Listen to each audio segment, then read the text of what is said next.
নমস্কার বন্ধুরা, আমি ডক্টর সুব্রত আচার্য আর আপনারা দেখছেন আপনাদেরই প্রিয় channel Shri Subrata astrological consultancy. আজ এই ভিডিওতে আপনাদের সঙ্গে আলোচনা করব আগামী 2024 সালের এপ্রিল মাস মিথুন রাশির জাতক কিংবা জাতিকাদের জীবনে কি ধরনের শুভ বা অশুভ ফল আসতে পারে। দ্বাদশ রাশিচক্রের তৃতীয় রাশি হলো মিথুন।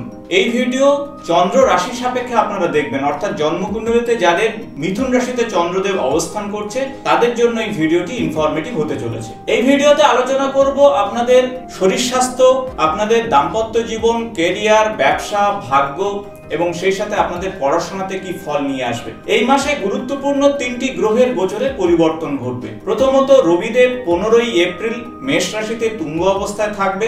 দ্বিতীয়ত 24শে এপ্রিল মঙ্গল কুম্ভ রাশি ছেড়ে মীন রাশিতে প্রবেশ করবে এবং 25শে এপ্রিল শুক্র তার গোচরের পরিবর্তন ঘটিয়ে মীন রাশি ছেড়ে মেষ রাশিতে প্রবেশ করবে। এছাড়া অন্যান্য গ্রহগত গোচরের অবস্থান অনুযায়ী কতটুকু শুভ বা অশুভ ফল আসবে আসুন জেনে নেওয়া যায় এবং ভিডিও শেষে আলোচনা করব কি ধরনের উপায় বা টোটকা আপনারা করলে এই মাসে অত্যন্ত শুভ ফল পাবেন। প্রথমে আসবো অন্যান্য গ্রহগত অবস্থানের বিষয়ে। দেবগুরু বৃহস্পতি এবং বুধ একই সঙ্গে অবস্থান করছে আপনাদের রাশির সাপেক্ষে একাদশ ভাবে। দশম গৃহে অবস্থান করছে রাহু, রবিদেব এবং শুক্র এবং নবম ভাবে অবস্থান করছে শনিদেব এবং মঙ্গল।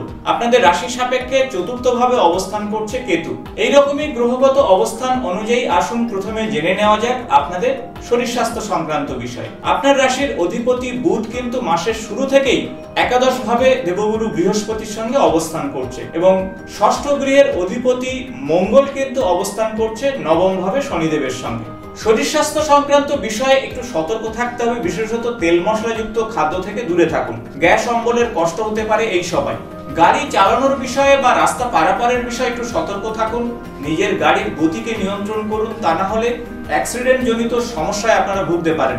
এখন আসবো আপনাদের পড়াশোনা সংক্রান্ত বিষয়ে। পঞ্চম ভাব থেকে পড়াশোনার বিচার করা হয় এবং এই একই ভাব থেকে প্রেম, ভালোবাসার বিচার এবং সন্তান সংক্রান্ত বিষয়ে বিচার করা হয়। পঞ্চম গৃহের অধিপতি হলো শুক্রদেব।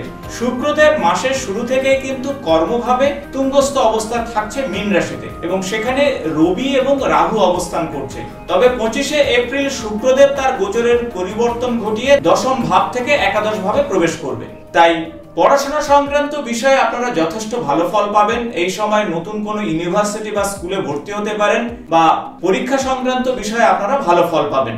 এই সময় আপনারা নতুন কোনো কোর্সে ভর্তি হলে তা আপনাদের জন্য অত্যন্ত ভালো হবে। যারা প্রেমের সম্পর্কের মধ্যে রয়েছেন তাদের জন্য কেমন যাবে 2024 সালের এপ্রিল মাস, কারণ পঞ্চম ভাব থেকে কিন্তু প্রেমের সম্পর্কের বিচার করা হয় এবং পঞ্চম গৃহের অধিপতি কিন্তু কর্মভাবে অবস্থান করছে এবং সেই সাথে 25শে এপ্রিল একাদশ ভাবে গোচর করবে। তাই প্রেমের সম্পর্কের ক্ষেত্রটি অত্যন্ত পজিটিভ হচ্ছে। নতুন সম্পর্কের মধ্যে এই সময় জড়িয়ে যেতে পারেন। এই পঞ্চম ভাব থেকে সন্তান সংক্রান্ত বিষয়ে বিচার করা হয় এবং যারা সন্তানের বিষয়ে চিন্তা ভাবনা করছেন, ফ্যামিলি প্ল্যানিং এর কথা ভাবছেন, তাদের জন্য কিন্তু এই মাস কিন্তু অত্যন্ত ভালো হচ্ছে। এখন আসবো আপনাদের দাম্পত্য জীবন এবং ব্যবসা সংক্রান্ত বিষয়ে। সপ্তম ভাব থেকেই কিন্তু দাম্পত্য জীবন এবং সেই সাথে ব্যবসা সংক্রান্ত বিষয়ে বিচার করা হয়। সপ্তম গৃহের অধিপতি দেবগুরু বৃহস্পতি মাসের শুরু থেকে কিন্তু একাদশ ভাবে অবস্থান করছে এবং সেখানে বুধও গোচর করছে, অর্থাৎ আপনার রাশির অধিপতি। তাই দাম্পত্য সম্পর্কের ক্ষেত্রটি অত্যন্ত ভালো হচ্ছে। পারস্পরিক বোঝাপড়ার মাধ্যমে আপনারা এগিয়ে যাবেন। কোথাও বেড়াতে যেতে পারেন এই সময় এবং দীর্ঘদিনের কোনো দাম্পত্য সমস্যা থাকলে এই মাসে কিন্তু সেই সমস্যা থেকে কিন্তু বেরিয়ে আসবেন। তাছাড়া পঞ্চম গৃহের অধিপতি শুক্র কিন্তু 25শে এপ্রিলের পরবর্তী সময় থেকে আপনার একাদশ ভাবে অবস্থান করবে এবং তার আগে দশম ভাবে রাহুর সঙ্গে অবস্থান করবে। তাই সব মিলিয়ে আপনাদের দাম্পত্য সম্পর্কের ক্ষেত্রটি অত্যন্ত শুভ হচ্ছে। এখন আসবো ব্যবসা বাণিজ্য সংক্রান্ত বিষয়। এই সপ্তম ভাব থেকেই কিন্তু ব্যবসার বিচার করা হয়। ব্যবসার অধিপতি দেবগুরু বৃহস্পতি একাদশ ভাবে অবস্থান করছে এবং ব্যবসার কারক গ্রহ বুধও কিন্তু একাদশ ভাবে রয়েছে। এই সময় যারা ব্যবসা শুরু করতে চাইছেন তাদের জন্য যথেষ্ট শুভ হচ্ছে। যারা ব্যবসার মধ্যে রয়েছেন তারা এই সময় ইনভেস্ট করলে অত্যন্ত ভালো ফল পাবেন। এই সময় মুনাফা অর্জন করতে পারবেন। তবে যারা এই সময়ে পার্টনারশিপ ব্যবসার মধ্যে রয়েছেন তারা একটু ভেবেচিন্তে অর্থ ইনভেস্ট করবেন।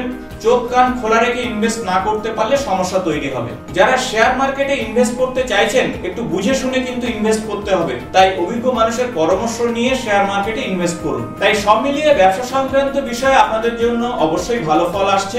এখন আসবো গুরুত্বপূর্ণ দুটি বিষয়, তা হলো আপনাদের ভাগ্য এবং দ্বিতীয়টি হলো আপনাদের ক্যারিয়ার। নবম ভাব থেকে ভাগ্যের বিচার করা হয় এবং দশম ভাব থেকে ক্যারিয়ার সংক্রান্ত বিচার করা হয়। নবম গৃহের অধিপতি শনিদেব কিন্তু স্বগৃহে মঙ্গলের সঙ্গে অবস্থান করছে। পারিবারিক ক্ষেত্রে কিছুটা সমস্যা তৈরি হলেও সার্বিক ক্ষেত্রে কিন্তু আপনাদের ভাগ্য যথেষ্ট ভালো হচ্ছে। এই সময় আপনারা নতুন কোনো কাজ শুরু করতে পারেন, তবে মাথা ঠান্ডা রেখে এই সময় করতে হবে, যেহেতু শনি মঙ্গল মাসের শুরু থেকেই কিন্তু একই সঙ্গে নবম ভাবে অবস্থান করছে। তবে পরিশ্রম এবং সততার মাধ্যমে এগোতে পারলে ভাগ্য অত্যন্ত সুপ্রসন্ন হবে, শনিদেবের পূর্ণ আশীর্বাদ আপনারা পাবেন। তাই ভাগ্য সংক্রান্ত বিষয়ে খুব একটা খারাপ ফল আসছে না 2024 সালের এপ্রিল মাসে। এখন আসবো আপনাদের ক্যারিয়ার সংক্রান্ত বিষয়ে। দশম ভাব থেকে কিন্তু ক্যারিয়ার সংক্রান্ত বিষয়ে বিচার করা হয়। দশম গৃহের অধিপতি দেবগুরু বৃহস্পতি মাসের শুরু থেকেই কিন্তু একাদশ ভাবে অর্থাৎ লাভ ভাবে অবস্থান করছে। তার ফলে আপনাদের ক্যারিয়ার সংক্রান্ত বিষয়ে অত্যন্ত ভালো ফল আসবে। তবে এই সময় পরিশ্রম একটু বাড়বে।